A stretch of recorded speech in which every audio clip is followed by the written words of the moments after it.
Very excited to get back home, have our first home game. Should be a great atmosphere. Looking forward to a big whiteout game.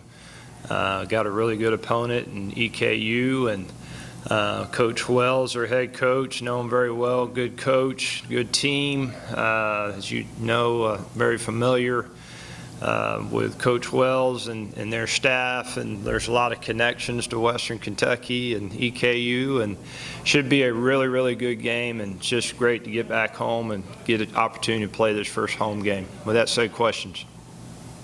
Right, season opener for you guys at home. Are you expecting a big crowd for that one, and how much does that play into kind of getting you guys ready to play? Yeah, I hope we have a really good crowd. It should be a really good atmosphere, I think, with the whiteout and all those things, first game of the season. You know, kind of a long-time rivalry game, you know, over the years there, and there's a lot of history there, so I'd like to think we got a good crowd and a good atmosphere. It's been a while since the WKU was played. I think maybe was the last time. You know, just kind of how did that, you know, getting that matchup back on the schedule coming up? I think it's great. I mean, anytime you can play an opponent that's in state, you know, there's that's a good thing, and you know, so I think it ought to be a good matchup. They're a quality football team. We both took one on the chin last week against two really good SEC opponents, and so both of us will be hungry to go out there and try to get a win, and so should make for a really good game. Right, this is an EKU team that last year, I think their second game, they pushed Kentucky 28-17, something like that. Obviously, they're not afraid to play these kind of games. Yeah, no, there's no question. You know, we're fired up to play them too. You know, I think we have a lot of respect for every opponent that we play, and they're certainly that way as well. You know, I think back to last year, like you said, versus Kentucky. I think it was like 14-10 in the fourth quarter at one point, and so we have a lot of respect for this football team. If we want to win, we got to play really, really well. I know it's an in-state matchup, but how important are these non-conference games, you know, get teams putting together before the conference schedule? Really like it. I think, you know, it'll be a competitive game. I think it's an opponent that, you know, we match it up well with, you know, and hopefully you'd like to think that, you know, your second game of the season you make the most improvement. There were things in our game at Alabama. I thought our guys played really hard. You know, I thought we did good things on both sides of the ball. There's a lot of things to clean up.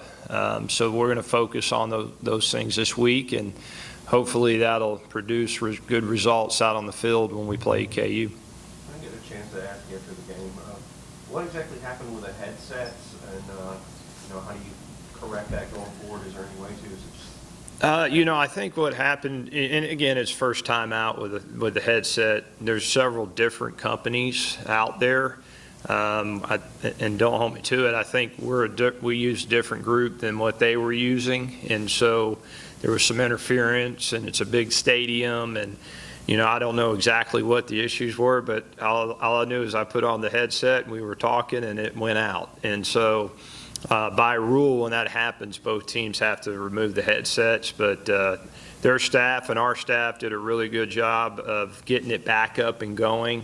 I think we only were missing the headset for the first series. And so hopefully looking forward into the future and all those things, we don't have those issues. But that was probably to be expected, just with it being the first time out. You know, that's a big stadium, a lot of technology there. So, you know, hopefully moving forward we'll be okay with the comms. What were some good things out of the quarterback room you saw Saturday that you want to continue to see this upcoming Saturday? I thought, you know, we moved the ball well early in the first half. We just didn't capitalize on opportunities, and, you know, we're down there in the red zone 3 times and don't score. But I thought, you know, talking about TJ, I thought he had good poise. I thought, you know, he didn't seem nervous, those kind of things. You know, he forced the ball a couple times that I think he was just trying to make a play. And, you know, he, like all of us, we'd like to have those throws back. But, you know, I thought there was good leadership out on the field. I thought, He put us in some good situations. You know, now we just got to clean up some of the errors, some of the reads, you know, that we had. But for, you know, overall, you know, you're never pleased when you get beat how we got beat, and leaves a bad taste in your mouth. But there was a lot of really good things as a team that we solved. I thought we competed extremely hard.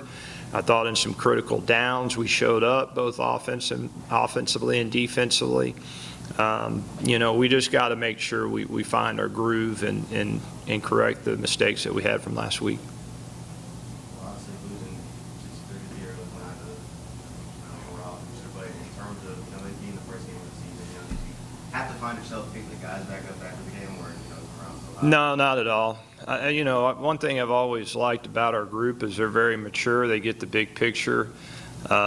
Big physical Alabama football team. We just got outmanned at times. In the locker room, the guys had a great look in their eye. They even halftime they were really good. Everybody was locked in. Felt like they were locked in during the game. Thought their effort was good. You know, we talked about at the end of the game just turning the page and you know, being hungry to get back home and get an opportunity to try to play WKU and try to get that win. So really like the group. They're very mature. They get the big picture, and so I think we'll be just fine. Did you have a chance to look at the film? I did want to ask you about that third touchdown, Williams 84-yarder. Just from you know, my viewpoint watching live, it looked like your quarterback kind of threw up his hands, but he released them and didn't get safety coverage. But what exactly happened after watching the film now? You know, the coverage, we lost ground on the coverage. They got separation, and you know, they're really good athletes, and if you create that much separation, they're gonna burn you, and basically that's what happened. All right, guys, thank you. Appreciate it.